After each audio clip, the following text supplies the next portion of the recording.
Class 10th का science का chapter number 3 जिसका नाम है मेटल्स एंड नॉन मेटल्स, इस चैप्टर की एक्टिविटी 3.13 को डिस्कस करते हैं। नेक्स्ट टॉपिक हमारे पास है एक्टिविटी 3.13। हमारी साइंस की बुक के अंदर जो एक्टिविटी 3.13 है उसे हमने डिस्कस करना है। चलो स्टार्ट करते हैं। फर्स्ट पॉइंट पे आते हैं। Take samples of sodium chloride, potassium iodide and barium chloride.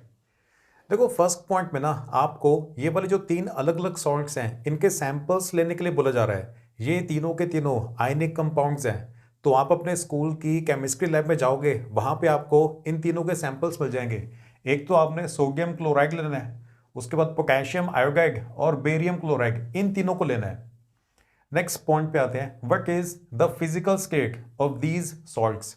आपसे पूछा जा रहा है कि ये वाले जो तीन सॉल्ट्स हैं ये कौन सी स्टेट के अंदर अवेलेबल है, कौन से फिजिकल स्टेट में अवेलेबल है। तो ये तीनों के तीनों ही सॉलिड फॉर्म के अंदर है, हार्ड होंगे ये तीनों के तीनों ना, सॉलिड स्टेट के अंदर अवेलेबल है। नेक्स्ट पॉइंट पे आते हैं।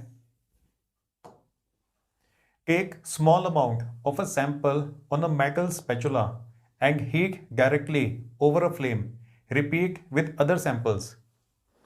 अब ये वाले जो तीन आपको सॉल्ट्स दे रखे थे ना, इन तीनों में से किसी भी एक को पहले आप लो और उसको ना फिर बर्नर के ऊपर हीट करो।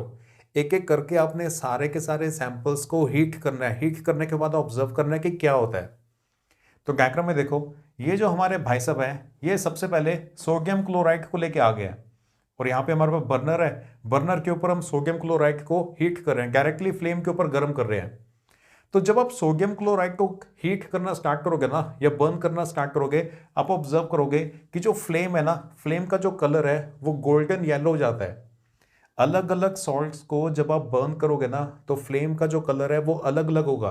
सोडियम क्लोराइड को जब आप बर्न करोगे तो जो फ्लेम है वो गोल्डन येलो कलर का होगा। पोटेशियम आयोडाइड, जब इस सॉल्ट को आप फ्लेम के ऊपर बर्न करोगे ना तो जो कलर है वो वॉयलेट होगा। फ्लेम का जो कलर है वो वॉयलेट होगा।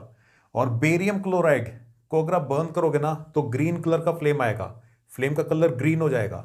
सोडियम क्लोराइड पे गोल्डन येलो, पोटेशियम आयोडाइड पे वॉयलेट कलर का फ्लेम आता है और बेरियम क्लोराइड के ऊपर ग्रीन कलर का फ्लेम आता है। तो इन तीनों को एक एक करके हम ऐसे बर्न करके देख लेंगे। आगे चलते हैं। What did you observe? Did the samples impart any color to the flame? Do these compounds melt? अब फिर आगे ना आपसे ये पूछा जा रहा है कि आपकी ऑब्जर्वेशन क्या है। एक तो ये पूछा जा रहा है ना कि ये वाले जो कंपाउंड्स हैं क्या ये मेल्ट हुए थे, तो इसका आंसर तो नो है। ये तीनों के तीनों आयनिक कंपाउंड्स हैं। आयनिक कंपाउंड्स का बॉइलिंग पॉइंट और मेल्टिंग पॉइंट दोनों ही काफ़ी ज़्यादा होते हैं। तो थोड़ा सा हीट करने पे ये मेल्ट नहीं होने वाले हैं, तो मेल्ट तो नहीं होंगे।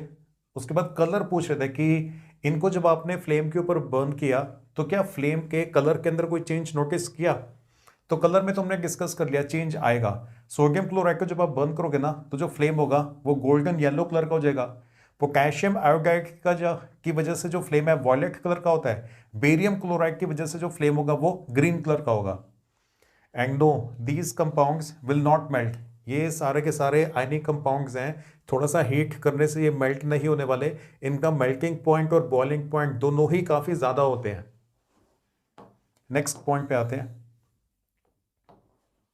Try to dissolve the samples in water, petrol and kerosene, are they soluble. अब ये वाले जो तीन सॉल्ट्स आपके पास है ना, इन तीनों को एक एक करके आपने डिसॉल्व करने की कोशिश करनी है। पहले आपने पानी के अंदर डिसॉल्व करने की कोशिश करनी है, तो वाटर के अंदर तो ये तीनों के तीनों डिसॉल्व हो जाएंगे। जो आयनिक कंपाउंड्स होते हैं वो वाटर के अंदर सॉल्यूबल होते हैं। लेकिन पेट्रोल और कैरोसिन के अंदर जब आप इनको डिसॉल्व करोगे ना तो ये उनके अंदर सॉल्यूबल नहीं होते। They are insoluble in petrol and kerosene. जो आयनिक कंपाउंड्स हैं ये sodium chloride, potassium iodide, barium chloride, ये सारे के सारे आयनिक कंपाउंड्स हैं। ये वाटर के अंदर सॉल्यूबल होते हैं लेकिन पेट्रोल और कैरोसिन के अंदर इनसॉल्यूबल होते हैं। तो अब अपने आंसर में ये लिखोगे, they are soluble in water but insoluble in petrol and kerosene. Water में सॉल्यूबल होगा लेकिन पेट्रोल और कैरोसिन में नहीं डिसॉल्व होने वाले ये। नेक्स्ट पॉइंट पे आते हैं। Make the following circuit and insert the electrodes into a solution of one salt. What did you observe, test with other salt samples also. अब देखो यहाँ पे ना ये चेक करने के लिए बोला जा रहा है कि ये वो जो सॉल्ट्स हैं इनके सॉल्यूशंस में से क्या इलेक्ट्रिसिटी पास हो जाती है या नहीं पास हो पाती, ये हमने चेक करना है। तो जो डायग्राम है, डायग्राम में आप ध्यान से देखो, ये हमारे पास एक बड़ा सा कंटेनर है, कंटेनर ले लो, बीकर ले लो, कुछ भी ले लो। इसके अंदर हम ना सॉल्ट सॉल्यूशन को डालेंगे, पहले सॉल्ट सॉल्यूशन को डालेंगे। सोडियम क्लोराइड को पहले ले लो, फिर पोटेशियम आयोडाइड को ले लेंगे और लास्ट में फिर बेरियम क्लोराइड को भी ले लेंगे। एक टाइम पे एक सॉल्ट का सॉल्यूशन यहाँ पे होना चाहिए। ये हमने इलेक्ट्रोड्स लगा दी हैं, जो ग्रेफाइट की रॉड्स है ना वो यहाँ पे ऐसे इलेक्ट्रोड्स की तरह काम कर रही है। इन इलेक्ट्रोड्स को ये बैटरी के साथ भी कनेक्ट किया हुआ है, साथ में एक बल्ब कनेक्ट किया हुआ है, साथ में स्विच कनेक्ट किया हुआ है। अब जब आप स्विच ऑन करोगे तो बल्ब ग्लो करेगा। स्विच ऑन करने पे अगर बल्ब ग्लो करता है तो इससे साबित हो जाता है कि जो सॉल्ट सॉल्यूशन है उसमें से इलेक्ट्रिसिटी पास हो जाती है। देखो आपने इलेक्ट्रोड्स को बैटरी के साथ कनेक्ट किया हुआ था ना, तो जो करंट है वायर में से तो आसानी से ट्रांसफर होगा। एक इलेक्ट्रोड से दूसरे इलेक्ट्रोड तक करंट को पहुंचने के लिए बीच में जो सॉल्यूशन है उसमें से पास होना पड़ेगा। बल्ब अगर ग्लो कर रहा है तो इसका मतलब है कि इलेक्ट्रिसिटी ट्रांसफर हो पा रही है, मतलब ये जो सॉल्यूशन है इस सॉल्यूशन में से इलेक्ट्रिसिटी पास हो जाती है। तो सोडियम क्लोराइड के सॉल्ट सॉल्यूशन में से भी इलेक्ट्रिसिटी पास होगी। कोई भी आयनिक कंपाउंड है ना, उसको वाटर में डिसॉल्व करके उसका अगर आप सॉल्यूशन बनाओगे उसमें से इलेक्ट्रिसिटी पास हो जाएगी। तो तीनों केसेस के अंदर यहां पर इलेक्ट्रिसिटी पास होगी। तो ionic compounds conduct electricity, ionic compounds में से इलेक्ट्रिसिटी आसानी से पास हो जाती है। क्लियर हो गया। इसके ऑब्जर्वेशन में आप ये लिखोगे, bulb will glow in all cases. जो बल्ब है ना, कोई भी आप आयनिक कंपाउंड का सॉल्यूशन बनाओ उसके अंदर बल्ब ग्लो करेगा, क्योंकि आयनिक कंपाउंड्स में से इलेक्ट्रिसिटी आसानी से पास हो जाती है।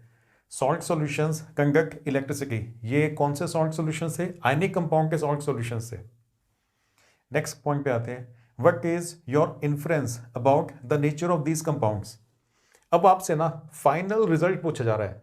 ये जो ऊपर आपको इतने सारे काम करने के लिए बोले गए थे कि फ्लेम के ऊपर बर्न करके देखो, उसके बाद डिसॉल्व करके देखो वाटर में, पेट्रोल में, कैरोसिन में, उसके बाद इलेक्ट्रिसिटी पास करके देखो क्या क्या होता है। तो ये सारी चीजें करने के बाद जो फाइनल रिजल्ट है वो आपका क्या है, वो आपसे पूछा जा रहा है। तो इसमें आपने 3-4 प्रॉपर्टीज बतानी है आयनिक कंपाउंड्स की ना। सबसे पहले तो ionic compounds are solid and hard. जो आयनिक कंपाउंड्स होते हैं फिजिकल स्टेट कैसी होती है? सॉलिड होते हैं, हार्ड होते हैं। सेकंड पॉइंट है, ionic compounds have high melting and boiling points. इनका बॉइलिंग पॉइंट भी ज्यादा होता है, मेल्टिंग पॉइंट भी काफी ज्यादा होता है। तो फ्लेम के ऊपर जब आप रखोगे ना तो ये मेल्ट नहीं होने वाले हैं। नेक्स्ट है, ionic compounds are soluble in water and insoluble in solvent such as petrol and kerosene. ये वाटर के अंदर तो सॉल्यूबल होते हैं, लेकिन पेट्रोल या कैरोसिन होगा उसके अंदर डिसॉल्व नहीं होंगे, उसके अंदर ये इनसॉल्यूबल होते हैं। और लास्ट हमारे पास ये था, ionic compound solutions conduct electricity. Ionic compound के अगर आप सॉल्यूशंस बनाओगे ना वाटर में उनको डिसॉल्व करके, तो उसमें से इलेक्ट्रिसिटी पास हो जाएगी। They are good conductors of electricity. अगर आप यहां तक पहुंचे गए हो तो प्लीज वीडियो को लाइक कर देना और चैनल को सब्सक्राइब कर लो।